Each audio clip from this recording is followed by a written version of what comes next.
the sorrow, rage, and crazy joy of the knockout rounds. That's the headline, but the real headline here is the end of the World Cup's joyous roar. The World Cup is wrapped up in a blaze of terror, pain, sorrow, dread, and scandal. A few lucky fans get a fleeting sense of relief, but the majority are left with a raw taste of vindication and regret. The knockout rounds feel like an automatic car wash run by cheese graters, or Clifford the Big Red Dog with a wood chipper for a mouth, the kind of absurd metaphor that shows how chaotic this phase can become. In recent days, 4 of the final 16 teams wove international incidents into their matches. Morocco ran a track meet on Canada's face, Paraguay tried to drown France in quicksand, England sneaked into Mexico's house in the middle of the night, replaced all its fire educator with flamethrowers, then pulled the fire alarm, but Argentina FIFA'd Egypt. The meals kept, the drama escalated, and even the United States president was tempted to steer the tournament in his team's favor, only to be humiliated yet again by Belgium, a minor European power roughly 1/23 the size of Texas. Those anecdotes are a micro-COSM of something deeper. Once the quarter-finals are paved, the 8 teams that remain cut down the ranks of most living fans' home countries. Fans start to swap allegiances on a white t-shirt whiplash quick speed, straight from Norway result to Argentina after a single outcome.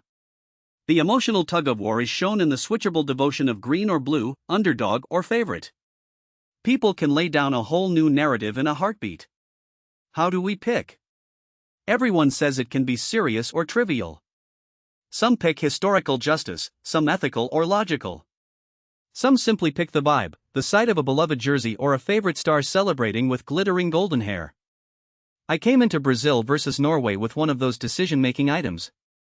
It was a quiet, heavy weight behind my silence. I am ancestrally Norwegian.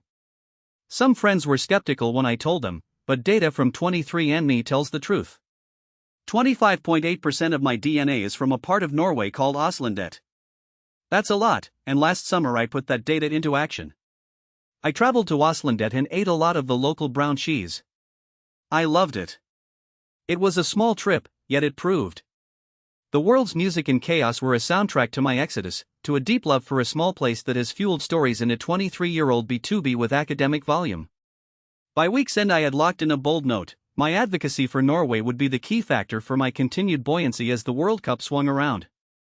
Impressed with my pick, we went to Panama, a small story that turned over a gray umbrella under which we posted a photo of an experiment that would last through 2 decades until one day when the height of the game past humanity shot through our little birds.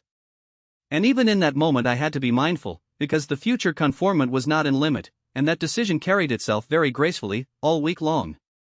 My life of nervous energy and calm awardsai in a narrative with shift repentance, like a brand, progressors, the ultimate decision came that the final countdown didn't impress my momentum.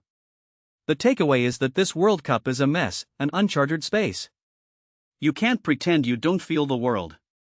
The true drama lies beyond the official matches, in the fans who bleed on the sidelines, the memories that circulate beyond soccer, the 1,000 pledges made as a lovers. In that round of carnage, the source of happiness goes up beyond a glass, at least thinking if you. In the end, the world picks a tournament, but the scars that it leaves remain in the background. That's the complicated reality of tea.